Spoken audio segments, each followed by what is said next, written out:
dia, boa tarde, boa noite, meu caro aluno! Bem-vindos a mais uma aula de pesquisa de marketing. Hoje nós temos um capítulo sensacional, que é o capítulo 10, desenho de questionários.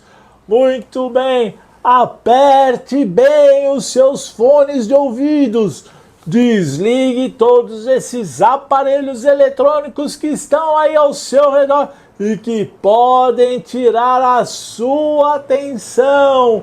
E venha comigo rumo a esta jornada do conhecimento da pesquisa de marketing. Venha, vamos juntos! Muito bem, meus caros alunos. E hoje nós vamos ver um assunto muito chato. Desenvolvimento de questionários, ok? Eu tava mentindo lá no começo, o assunto não é assim tão legal não, tá bom? Bom, enfim. Hoje nós vamos ver questionários estruturados. A gente vai ver como é que nós construímos o nosso questionário, tá bom? Eu menti, eu lamento, esse assunto não é assim tão interessante não, mas fica aí, cara, vamos lá, porque você precisa aprender isso aqui, tá bom? Então vamos lá, qual que é o problema de questionário? Como é que a gente faz questionário? Não tem ciência, quer dizer, até tem alguma ciência, mas a gente não vai discutir a ciência de se fazer questionário aqui, ok? Na verdade, para se fazer um bom questionário é necessário muita experiência. Então, as pessoas que fazem isso aí ao longo da vida vão aprendendo o que funciona e o que não funciona. Então, o que nós vamos ver na aula de hoje é basicamente isso, é entender alguns pontos que nos dizem se o questionário vai funcionar ou não vai. Mas, para um questionário funcionar, a gente precisa fazer corretamente, né? Seguir corretamente essas instruções aqui. Só que elas não são assim, elas são óbvias, mas na hora de você colocar isso no papel, não é tão óbvio assim, tá certo? Então, o que a gente vai fazer? Eu vou seguir todas essas recomendações, e depois a gente vai ver alguns exemplos, porque é a melhor forma de tentar entender como é que se faz um bom questionário, tá bom? Então, esse aqui é só uma introdução. Vamos lá, vamos lá. Presta bastante atenção aí, vamos ver o que vocês conseguem segurar aqui dessa aula, tá bom? Bom, vamos lá. O que é um questionário estruturado? Basicamente é meio óbvio, né? Ele padroniza a coleta de dados de tal forma que os dados sejam internamente consistentes e possam ser analisados de forma coerente, uniforme. Em outras palavras, eu quero fazer um questionário que me dê as respostas que eu preciso, que meça exatamente aquilo que eu quero medir e que depois eu possa fazer uma análise. E essa análise é aquela que eu gostaria, que eu planejei lá na frente, tá certo? De tal forma que eu possa descobrir a minha informação, que é aquilo que eu planejei, ok? Então, o questionário é o que vai viabilizar a fase de planejamento e a fase de resultados. Nada mais do que isso. O questionário, muitas vezes, ele não vem sozinho, às vezes ele vem acompanhado de alguma coisa. A gente vai ver um pouco mais para frente sobre o que pode acompanhar um questionário. Mas basicamente, por exemplo, ele pode vir com alguns apoios, né, alguns estímulos, com recompensas, e se a gente vai fazer via correio, que a gente já discutiu anteriormente, não é um método muito utilizado hoje em dia, com um envelope de retorno, às vezes pode também ter uma carta de apresentação. Então o questionário é parte desse pacote aí de coleta de dados. Muito bem, então quais são os objetivos do questionário? Primeiro objetivo, transformar questões de pesquisa em perguntas que os respondentes compreendam e estejam habilitados a responder. O que isso quer dizer? que eu tenho que fazer a pergunta e o respondente tem que entender a pergunta. E depois eu tenho que entender a resposta dele. Ou seja, o objetivo do questionário é estabelecer uma comunicação apropriada entre as partes, ok? Seja esse questionário autopreenchível ou seja esse questionário administrado por meio de um pesquisador. Então é natural que o respondente tem que entender o que eu quero perguntar. A linguagem tem que ser comum às duas partes. Então, fazer esse questionário claro, objetivo, direto, não é uma tarefa muito fácil, né? Como a gente vai ver aqui em alguns cuidados que a gente tem que tomar quando eu falar especificamente sobre esses cuidados, né? Segundo, o questionário tem que motivar e encorajar o respondente a se envolver, cooperar e terminar a entrevista. Em outras palavras, o questionário não precisa ser chato. O questionário pode sim ser algo agradável, um meio de comunicação interessante, agradável, de tal forma que a pessoa se sinta motivada. Num questionário autopreenchível é mais difícil motivar o respondente a continuar respondendo. Num questionário que é administrado por um entrevistador, isso é uma tarefa um pouco mais fácil, porque aí passa a ser tarefa do entrevistador estimular o respondente a continuar cooperando e chegar até o final do questionário.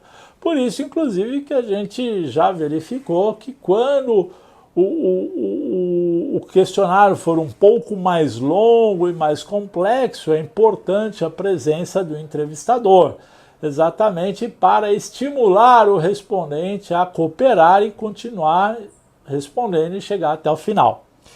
E, obviamente, a gente já viu várias vezes que o erro de resposta é um problema muito grande em qualquer tipo de pesquisa. E, portanto, o questionário deveria minimizar este erro de resposta, ok? Bom, então, como eu disse, não existe milagre para se fazer um questionário. O que existem são boas práticas. Então, o que nós vamos ver a seguir são algumas dessas boas práticas, ok? E, na verdade, são várias boas práticas, tá bom? Então, vamos lá. Vamos ver aí quais são essas boas práticas na forma de um roteiro para desenvolvimento de um questionário. Então, aqui vocês podem ver, existem 9 fases no processo de desenho de questionários e nós vamos examinar cada uma dessas fases em um pouco mais de detalhes, tá bom? Então, vamos lá. A primeira fase é especificar a informação desejada. Qual que é o objetivo dessa fase?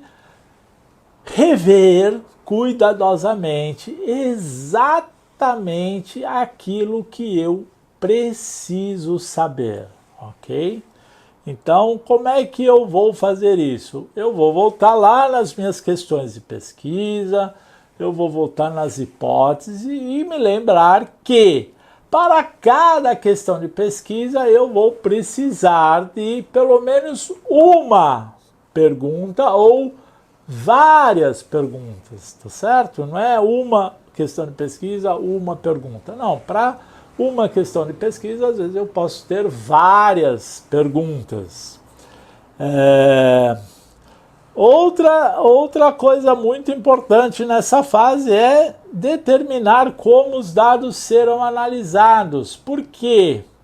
Porque algumas análises requerem que os dados sejam coletados de determinada forma. Portanto, se eu não coletar os dados em um determinado formato, naturalmente eu não vou conseguir analisar aqueles dados a posteriori. Portanto, eu preciso saber a priori, antes de fazer o questionário, como é que eu pretendo fazer a análise dos dados. E também em todas as fases do desenvolvimento do questionário, eu não vou repetir mais isso, eu prometo, é extremamente importante levar em consideração as características dos respondentes. Quais são essas principais características? A principal é grau de escolaridade, ok? Essa é a principal, grau de escolaridade. Mas tem também a idade, naturalmente o gênero e também a ocupação, né? Obviamente eu posso levar outras características em consideração. Por que a escolaridade eu disse que é o principal fator que eu devo levar em consideração? Porque as pessoas de menor grau de escolaridade têm naturalmente mais dificuldade de compreender as perguntas de um questionário e também de compreender o formato da resposta, né? Por exemplo, uma escala de Likert de 5 pontos, discordo totalmente, discordo parcialmente, nem concordo nem discordo, concordo parcialmente, concordo totalmente. Não é algo tão simples assim. Naturalmente é simples para nós que temos um grau de educação privilegiado, mas não é verdade para todas as pessoas. Portanto, a pergunta é, será que eu preciso de uma escala com 5 pontos, ou será que não é mais fácil concordo, discordo, né? Dependendo do nível de educação, às vezes é melhor apenas uma escala com 2 pontos. Embora não seja recomendável, né? Nós vimos que as escalas multi-itens deveriam ter em torno de 5 a 9 pontos na escala, às vezes, dependendo do nível de educação das pessoas, eu vou ter que me limitar a uma escala de 2 pontos, sim. E, naturalmente, eu vou ter que usar uma linguagem mais fácil, né, mais simples para falar com pessoas de menos escolarizadas. Idade, outra característica importante, né, se eu vou falar com pessoas mais velhas ou com pessoas mais jovens, né? Qual é importante aqui? Independentemente de qual for a característica das pessoas, eu tenho que adaptar a linguagem, ok? Não interessa qual das características, eu tenho que adaptar a linguagem e eu tenho que adaptar as escalas, tá certo? Esse é o principal ponto a se levar em consideração. Eu tenho que adaptar a linguagem, o formato do questionário, as escalas, o formato das respostas, as características dos meus respondentes em relação a grau de escolaridade, idade, sexo, ocupação ou qualquer outra característica, tá bom? Em seguida, na segunda fase, né, eu já revi as questões, agora eu tenho que entrar numa fase de consideração sobre qual é o método mais apropriado para o questionário. Então, algumas questões importantes a serem levadas em conta. Numa entrevista pessoal em que existe a presença de um entrevistador, é possível que sejam feitas perguntas mais complexas e longas e variadas, ok? Perguntas mais longas e mais complexas. Beleza? Num questionário. Por quê? Porque tem um entrevistador lá, em caso de dúvida, o entrevistador está lá exatamente para esclarecer qualquer dúvida do respondente. É importante usar uma linguagem formal e uma lógica mais complicada é possível. O que é a lógica? Que a lógica basicamente se refere ao formato, às vezes, das respostas, ou aos pulos, né? Então, por exemplo, se você respondeu a pergunta 5, pule para a pergunta 9. Se você respondeu a 5, faça a 6 e a 7, depois veja a 8, alguma coisa do gênero, entendeu? Então, a lógica se refere basicamente aos pulos que é necessário dar um questionário e muitas vezes também a como você vai anotar as respostas. Entrevistas por telefone não existe, quer dizer, existe o entrevistador, mas esse entrevistador está distante, né? E a comunicação é mais dificultada por causa dessa distância. Então é necessário que o questionário apenas contenha perguntas mais simples, a mesma tipo de linguagem, a mesma linguagem formal e uma lógica simples, a não ser que seja auxiliado por um computador. E aí tudo bem, uma lógica mais complicada, não tem problema. Questionários auto-administrados. Perguntas simples e instruções bem detalhadas, isso é muito importante em qualquer questionário auto-administrado. É necessário ensinar o respondente como preencher a resposta adequadamente, né? Qual é a natureza das escalas e como ele tem que interpretar as escalas e como é que ele tem que dar as respostas para cada uma das perguntas. Uma linguagem um pouco mais formal, ok? Exatamente porque é um questionário auto-preenchido. E a lógica tem que ser também simples, porque a pessoa, o respondente não vai ficar pulando, agora eu vou para lá, agora eu vou para cá, agora eu tenho que pôr informação aqui. Não vai acontecer isso, tá bom?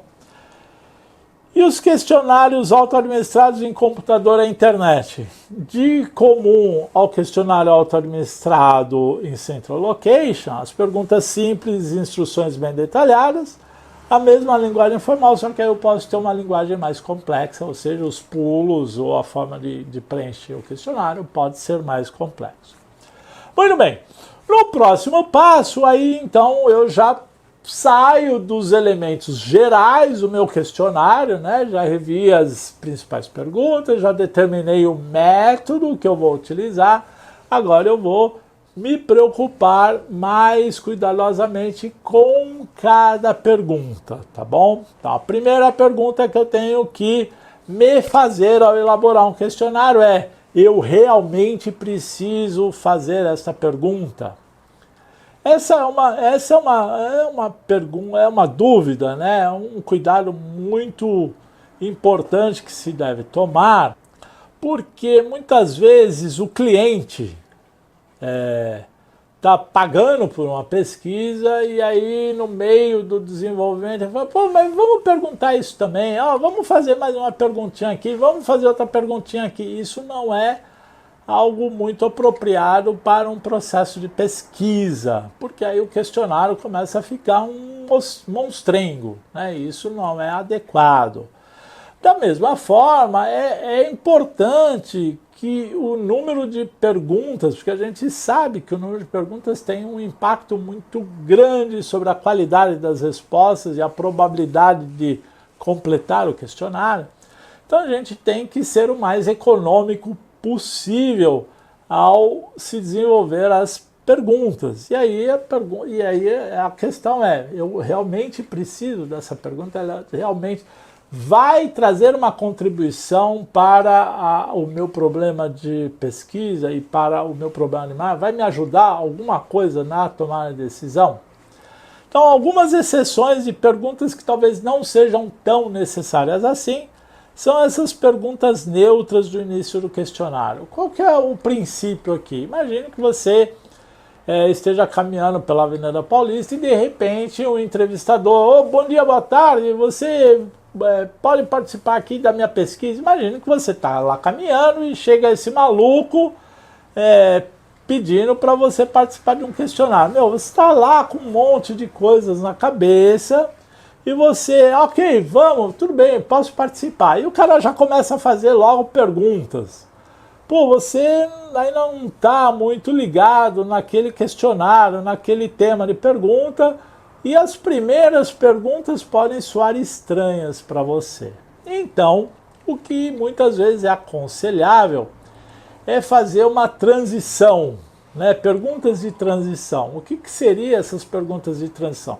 São perguntas relativamente fáceis e que às vezes talvez nem sirvam para... Elas talvez não sejam analisadas, talvez elas não tenham um propósito específico na pesquisa, mas o único objetivo delas é introduzir o assunto para o respondente. Então, em geral, são perguntas ditas neutras, cujo objetivo é pegar uma impressão geral sobre um assunto de qualquer natureza, certo? Isso não quer dizer que eu sempre vou precisar dessas questões neutras. Eu preciso ponderar cuidadosamente em que condições que a entrevista será feita e verificar se essa questão neutra é ou não relevante, se vai ou não contribuir para a qualidade das respostas. Uma outra questão importante são as questões que envolvem conteúdos sensíveis ou controversos, né? Em algumas situações, a gente pode esconder as perguntas sensíveis ou de temas controversos no meio de outras perguntas, para que a pessoa se sinta um pouco mais à vontade, para que ela não consiga descobrir exatamente qual é o objetivo daquela pesquisa, e você esconde as principais perguntas no meio de outras. Então essas outras perguntas têm como objetivo apenas servir de esconderijo para as principais perguntas. Então, nesse caso, é aceitável que você coloque perguntas a mais que não tenham necessariamente um propósito específico. Segunda questão fundamental, evitar perguntas duplas. O que é uma pergunta dupla? É uma pergunta que é feita... São duas perguntas e uma pergunta só. É isso. Ou duas ou três, né? Eu já vi aluno que pergunta 4 coisas numa mesma pergunta. Então, exemplo, né? Para a gente entender por que isso é um problema. Quantos livros e revistas você retirou da biblioteca no mês passado? Bom, eu retirei 20. Bom, 20 livros e revistas, mas quantos livros e quantas revistas? Não dá para saber, porque você juntou as duas perguntas em uma só, ok? Você compraria da loja Barateiro se ela estivesse próxima à sua residência e oferecesse mais descontos? Sim. Sim o quê? Se ela estivesse mais próxima à residência, se ela oferecesse mais desconto ou se as duas coisas fossem verdade. Então não dá para saber. Então, o correto: quantos livros você retirou da biblioteca no mês passado? Quantas revistas você retirou da biblioteca no mês passado? Você compraria numa loja Barateiro se ela estivesse mais próxima de sua residência? Você compraria mais de uma loja Barateiro se ela oferecesse mais descontos? E assim por diante, ok? Então, eu nunca devo colocar duas perguntas ou mais em uma única pergunta, tá certo? Próximo item, esse item é muito importante, porque agora eu começo a trabalhar nos específicos, né, nos detalhes de cada pergunta. Então, qual é o corolário aqui? O corolário de qualquer pesquisa, corolário.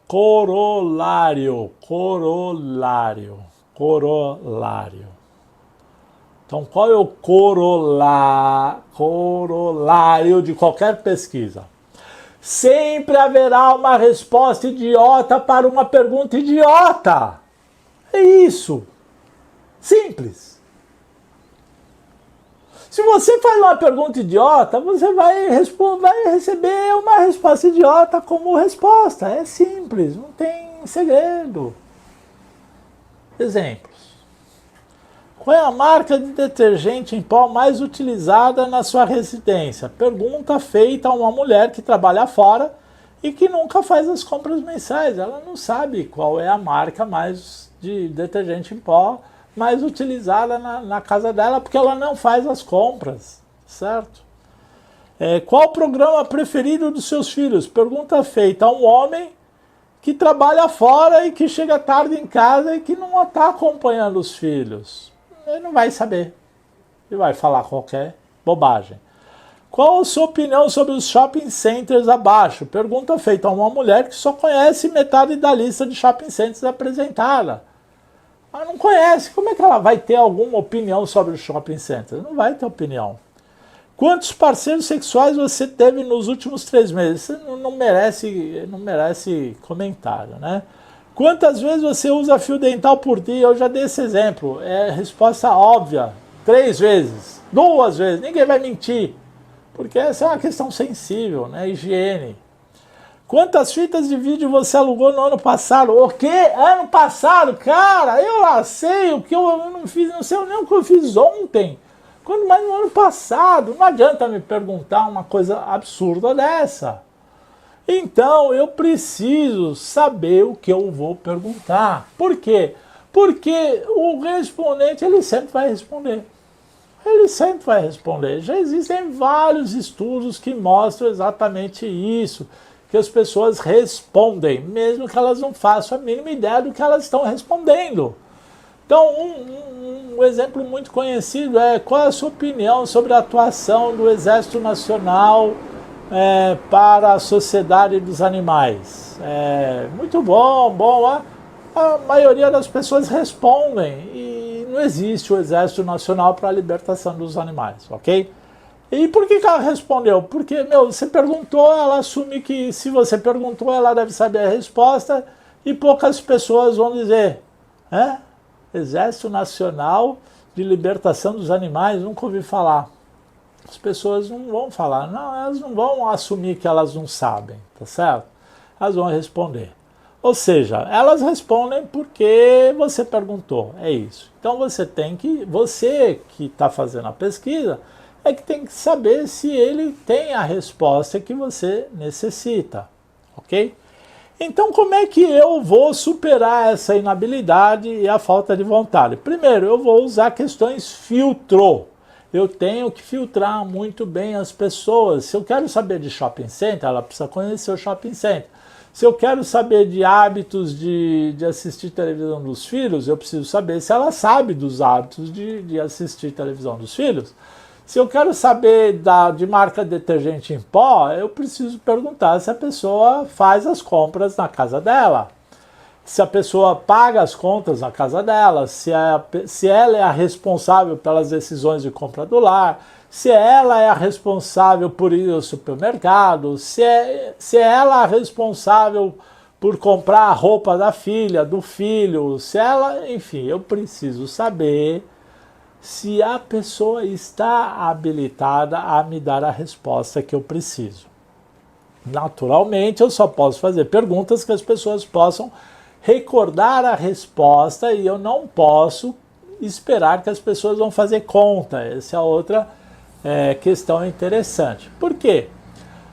Quando eu faço perguntas muito difíceis, principalmente relativas ao passado, dois fenômenos interessantes podem acontecer. Primeiro, ela vai inventar, ou segundo, ela vai omitir. Okay? Então, por exemplo, quantas vezes você foi no supermercado no ano passado? 25. 25. Eu chutei.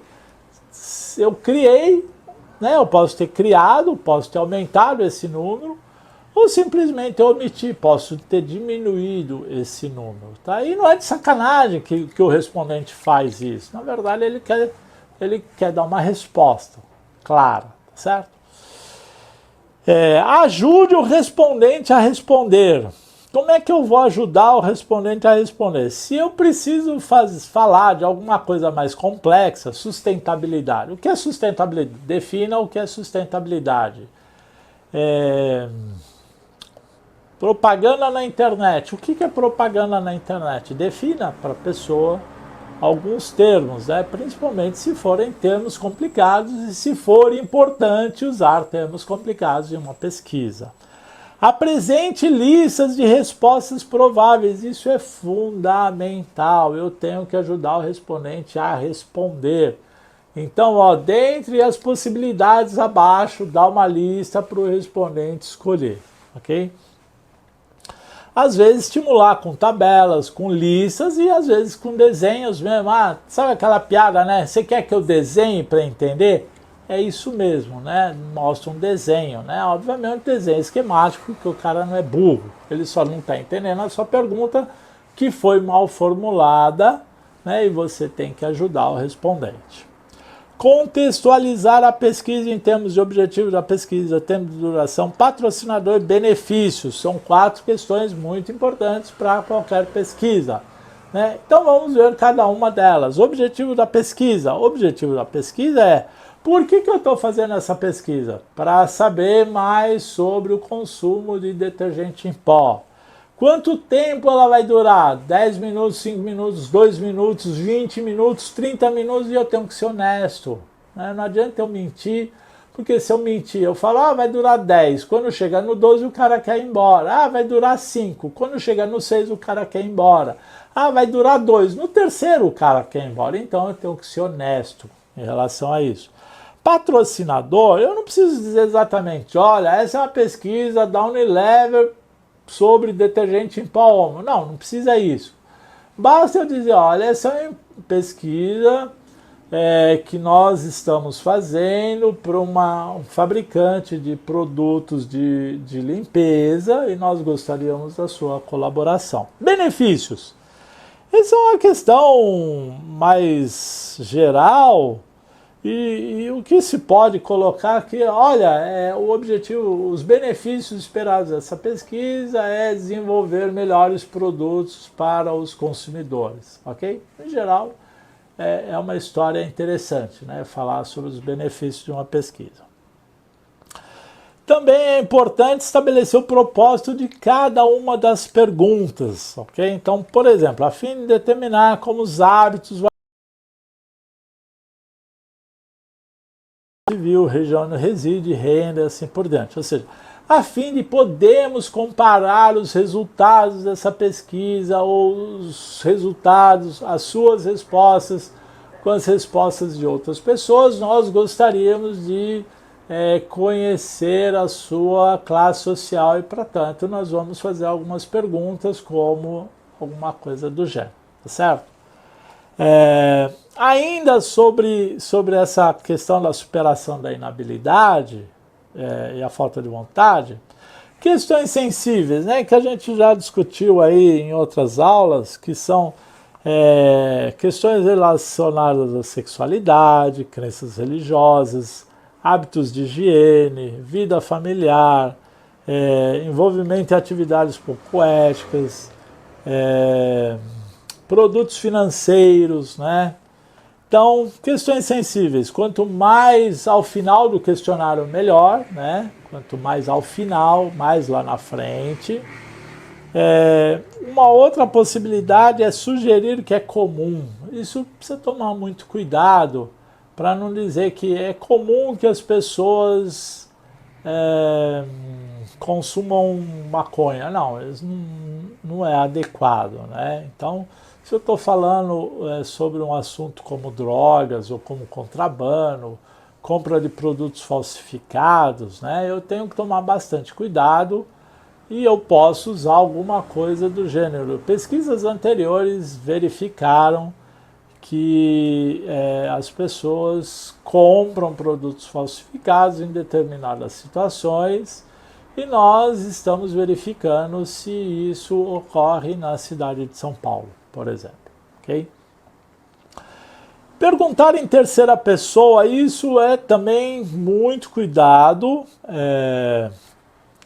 porque principalmente em questões muito sensíveis, né? Então, por exemplo, você acha que o seu vizinho compraria um produto falsificado se ele tivesse oportunidade?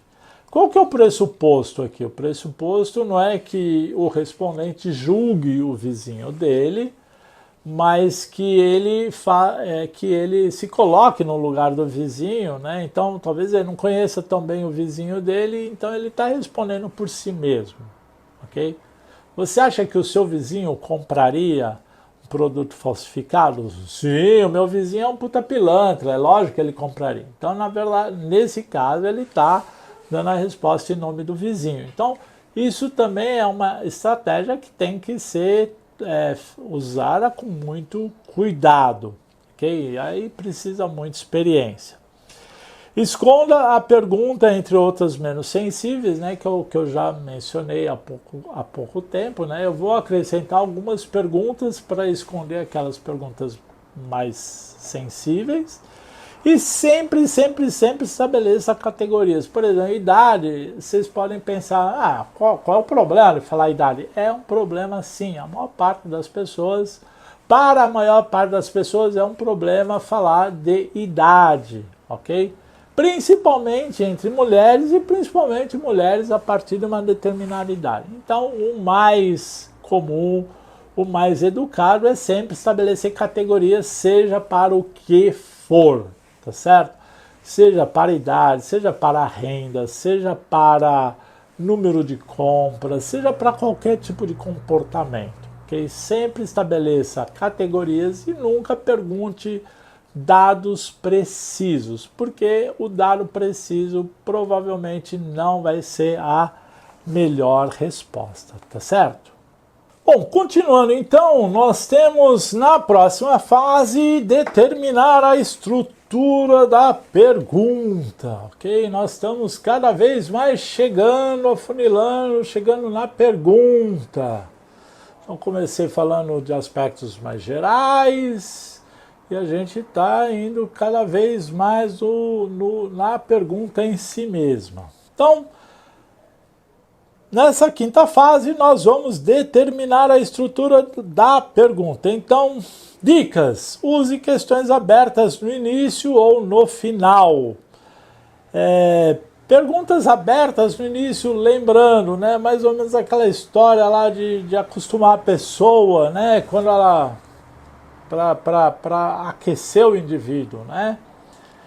Então é mais para ele tomar, se conscientizar de que ele está participando de uma pesquisa e começar a pensar no assunto da pesquisa. Então eu posso começar com uma pergunta aberta do tipo, qual a sua impressão geral sobre alguma coisa?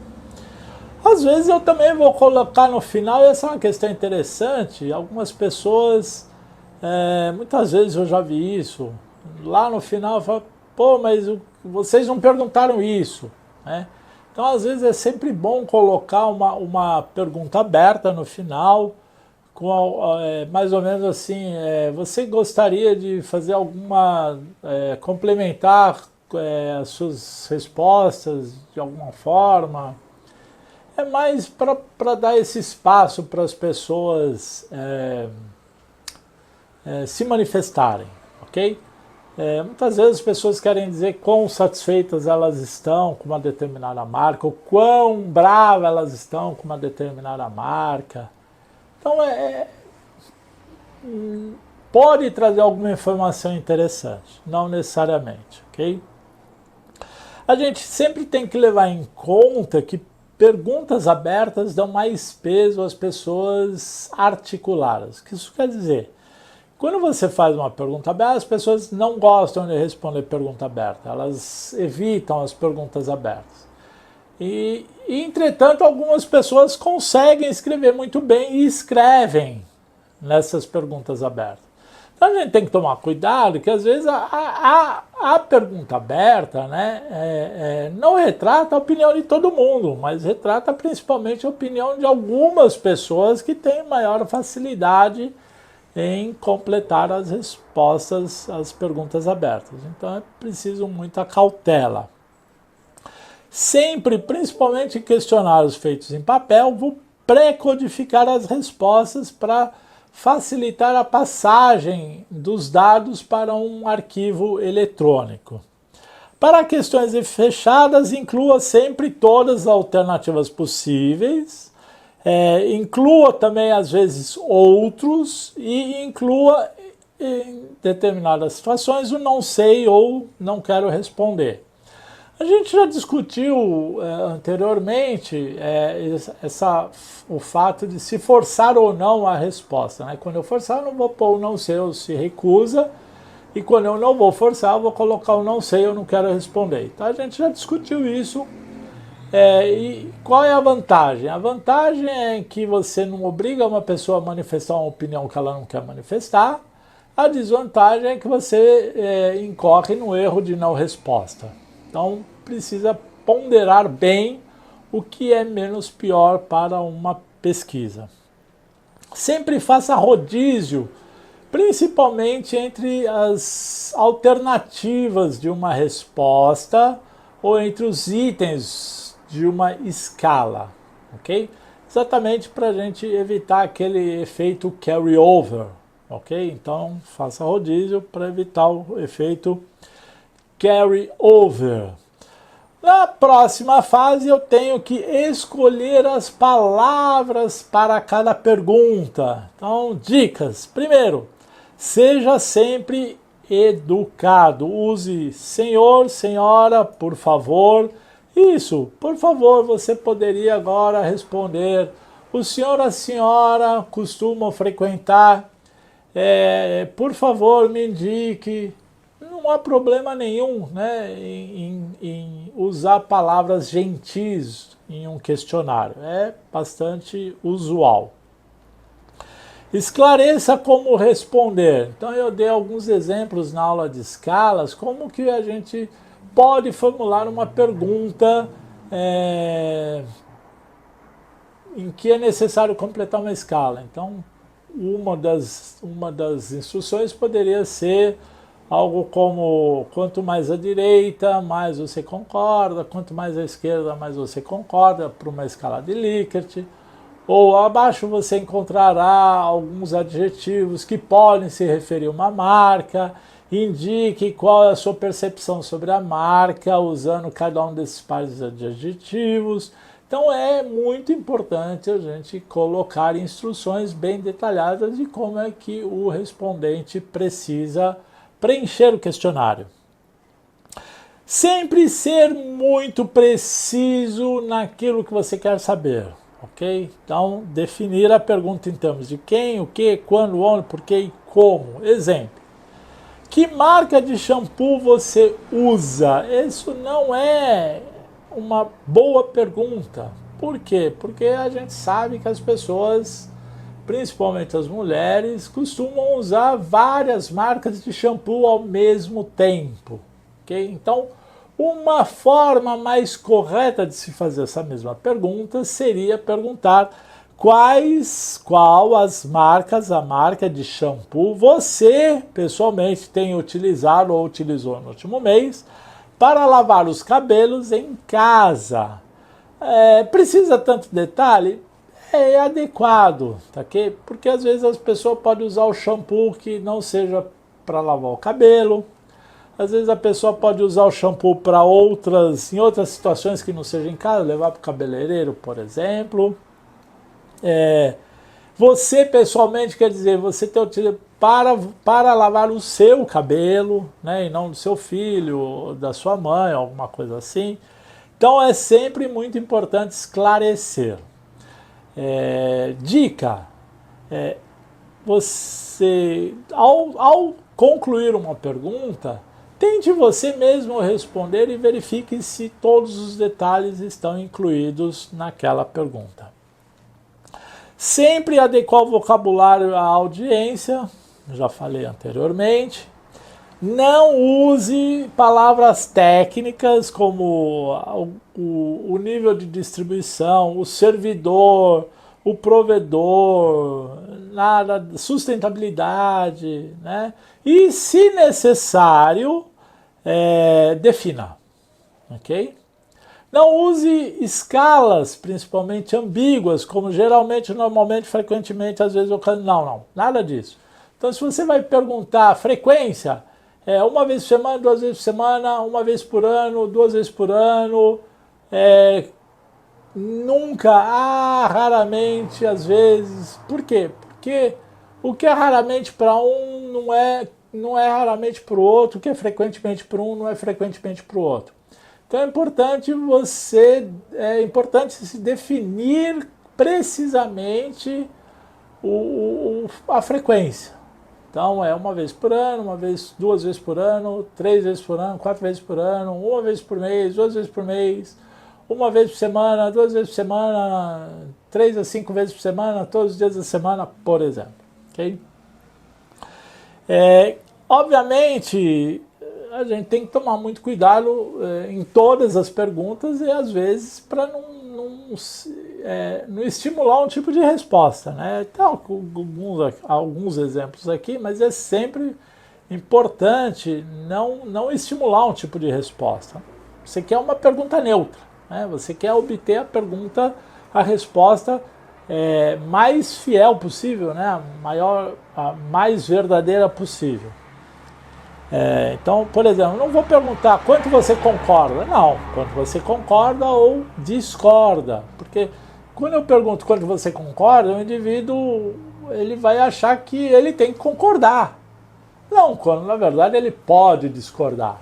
Outros exemplos. Pesquisas têm demonstrado que o número de fiéis tem diminuído. Você acredita em Deus? Não faz o mínimo sentido. Se eu estou dizendo que o número de fiéis tem diminuído, o indivíduo pode se sentir meio constrangido a dizer que ele não acredita em Deus. Qual a sua opinião sobre donas de casa que apenas compram comida congelada e não preparam as refeições da família? Quando você diz as pessoas que apenas compram é denegrir a imagem da dona de casa. Não posso fazer esse tipo de pergunta, né? Você utilizaria o desodorante de outras pessoas em público? Não, você não vai fazer esse tipo de pergunta. Definitivamente não se deve, porque você está... parece que é uma crítica ao indivíduo usar o desodorante de outra pessoa em público, quando a gente sabe que muitas pessoas usam o desodorante de outras pessoas numa academia e em público, né? Então não há um problema. Então é muito mais adequado você perguntar se você já usou o desodorante de outras pessoas, o que não fosse seu, e em quais locais que essa pessoa usou. Okay? Você não vai dizer em público. Ainda sobre a escolha das palavras para cada pergunta, a gente vai evitar generalizações e estimativas. Então lembra, eu não vou fazer perguntas de um passado muito distante e nem vou forçar as pessoas a fazerem contas, né? Tipo, qual é a sua renda em salários mínimos? Qual é o salário mínimo? Então vou ter que ficar calculando o número de dividir o meu salário pelo número do salário mínimo para descobrir qual é o meu salário em salários mínimos. Então, definitivamente, eu não quero que as pessoas façam contas, né? Da mesma forma, eu não vou perguntar sobre acontecimentos, fatos muito antigos. Em grupos de frases, reverter algumas, a gente também já discutiu as vantagens e desvantagens de se inverter as frases, né? Muito bem, então a gente estão vendo que a gente tem que tomar aí vários cuidados, são dicas, parecem até dicas simplistas, mas são dicas muito importantes de como é que a gente tem que escolher as palavras, né? Ser bastante preciso na formulação das perguntas de um questionário, certo? Em seguida, vamos ver como é que a gente organiza essas perguntas em um questionário, tá bom? Muito bem, e uma vez que eu já formulei todas as perguntas, agora eu vou ter que organizá-las no questionário. Regra número 1 é criar blocos de perguntas. E o que é um bloco? Um bloco de perguntas é obviamente, um conjunto de perguntas cujo tema é único. Ou seja, então se eu vou falar do comportamento de compra, todas as perguntas vão se referir ao comportamento de compra. Se eu vou falar da atitude em relação à marca, todas as perguntas em relação à atitude da marca vão estar naquele bloco. Se eu vou falar de hábitos, se eu vou falar de atitudes, se eu vou falar de impressões, se eu vou falar de lembrança, enfim, eu vou procurar verificar o que existe de comum entre as diversas perguntas e vou agrupá-las, né? Então, algumas sugestões aí. Primeiro, as questões do início do questionário devem ser as mais simples possíveis. Dica: use comportamentos, porque lembra, comportamento é aquela a camada mais externa da nossa cebola mental, né? São as perguntas mais fáceis das pessoas se lembrarem e declararem. Então, no começo, perguntas mais simples. Sempre dispõe as perguntas na seguinte ordem. Perguntas básicas de classificação e identificação. O que são as perguntas básicas? O questionário em si é aquilo que eu quero saber. Depois, perguntas de classificação, em geral, são as perguntas de classificação demográfica, ou sociodemográfica, classe social, renda, sexo, idade, região da cidade em que mora e assim por diante. E, finalmente, perguntas de identificação, nome, endereço, telefone, tá certo? Perguntas de identificação sempre ao final. Antes disso, perguntas de classificação. E perguntas de classificação não devem vir antes, logo no começo. Não devem vir, a não ser as perguntas filtro, ok? As perguntas filtro sim devem vir. Então, se gênero é uma pergunta filtro, naturalmente já tem que vir no começo.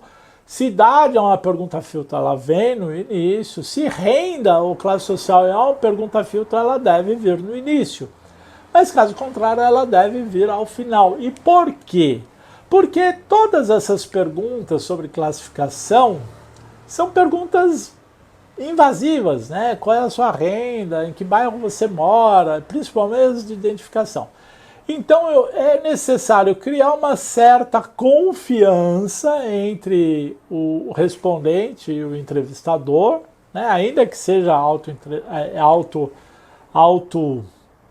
preenchível o questionário, a gente cria uma confiança entre o respondente e o pesquisador que fez o questionário, e uma vez que ele entende qual o objetivo da pesquisa, quais foram as perguntas que ele teve que responder, ele não vai se incomodar tanto, ele reconhece o objetivo legítimo da pesquisa e ele não vai se incomodar tanto em fornecer alguns dados mais pessoais, inclusive gênero e idade, que o distinguem dos demais respondentes, ok? Questões sensíveis devem vir mais ao final do questionário, já falamos disso, e vá do mais geral para o mais específico. O que quer dizer isso? Que a gente vai fazer um questionário mais ou menos como se fosse um funil, ok? Então, por exemplo, eu vou falar de lembranças de categoria, depois eu vou falar lembrança de marca, depois lembrança de uso. Se eu vou falar de atitudes, eu vou falar atitudes em relação à categoria, depois em relação a uma marca específica. Ou seja, eu vou começar com perguntas mais gerais e vou afunilando para perguntas mais específicas, tá certo? Obviamente depende do questionário, né, como é que eu posso organizar esse questionário, mas a ideia é essa, né, que eu, inclusive, a ideia de criar blocos é para que eu não fique ping-pong, né? O questionário não pode ser um ping-pong, eu não posso falar disso, depois eu falo daquilo, aí eu retomo o assunto, não pode, isso é muito importante tomar esse cuidado. Eu preciso esgotar um assunto para poder passar para outro assunto, ok? Então isso é muito importante e é um erro muito frequente para quem não está acostumado a fazer questionários. Próxima fase, definir o formato e o layout. Regras, né, ou recomendações. Utilize letras, espaços e cores adequadas, né? Quanto mais profissional parecer esse questionário, melhor. Numere todas as perguntas. Divida as perguntas em blocos, em seções. Inclua espaços suficientes para tabulação, ou seja, para poder anotar a resposta e depois passar para um arquivo eletrônico. Da mesma forma, também inclui espaços suficientes para o respondente poder responder, né? Isso é uma preocupação muito importante. E utilize os formatos mais profissionais e, acima de tudo, cópia de qualidade se o questionário for em papel. Mesmo que o questionário seja eletrônico, é muito importante também cuidar da aparência desse questionário, né? Nada de marca d'água, nada de letras coloridas, nada de fontes variados, nada de visual muito espalhafatoso, tá certo? Então isso é muito importante. A regra é quanto mais simples e profissional, melhor. E finalmente, uma vez que você tenha terminado o seu questionário, aí como é que você vai saber se o questionário é bom ou não? Você vai pré-testá-lo, ok? Pré-testar. O que é o pré-teste? O pré-teste do questionário é você verificar se o questionário está funcionando, né? Você vai ver se o questionário está adequado. Em outras palavras, se você consegue obter as respostas que você imaginou que você conseguiria obter, tá bom? Como é que a gente faz um pré-teste? Então, primeira parte, você vai selecionar uma amostra com as mesmas características das pessoas que você vai entrevistar na amostra final, tá certo? Então, você vai ter que selecionar uma amostra muito parecida com a amostra final. Em seguida, você vai tentar fazer entrevistas pessoais com essas pessoas, né? Mesmo que não seja uma entrevista pessoal, pode ser um questionário auto-preenchido, você vai sim fazer uma entrevista pessoal, mas é uma entrevista diferente, não é simplesmente para ver se a pessoa responde. Não, o objetivo dessa entrevista pessoal é você checar a compreensão do questionário e também checar o tipo de resposta que o respondente está dando, ok? Então você tem aqui, o seu objetivo é verificar se o respondente entende o que você está perguntando, ok? E se a resposta que ele está dando é a resposta mais apropriada. Então você pode checar o entendimento e checar o tipo de resposta, ok? Para isso, você precisa fazer uma entrevista individual com cada um desses respondentes, né? E aí, o que é uma técnica que é muito utilizada é você estimular o respondente a pensar alto enquanto ele lê o questionário, enquanto ele responde, e indicar quais são as dúvidas que ele, porventura, tenha tido ao compreender as perguntas e ao dar as respostas, tá bom? O pré-teste é, sem dúvida alguma, um passo fundamental no processo de desenvolvimento de um questionário. Regra aqui é a seguinte, você vai pré-testar tantas vezes quanto forem necessárias até você estar bastante seguro de que o respondente está entendendo o que você quer saber e que ele consegue proporcionar as respostas que você esperava, e também é uma excelente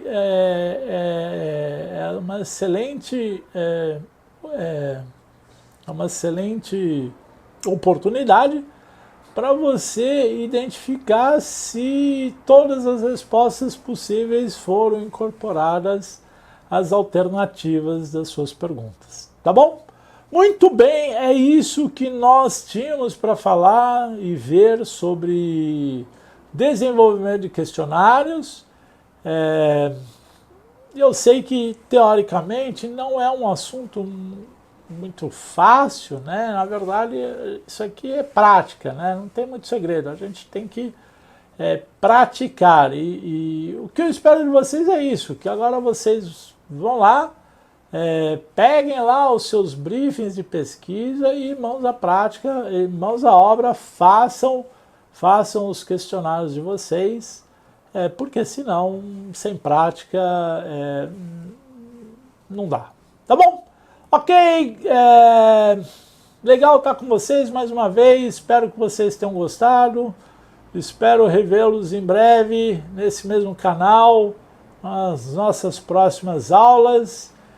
Espero que vocês continuem acompanhando atentamente essas nossas explicações aí sobre a pesquisa de marketing. Espero que vocês estejam aproveitando bastante. Tá bom? A gente se vê, um grande abraço, até logo!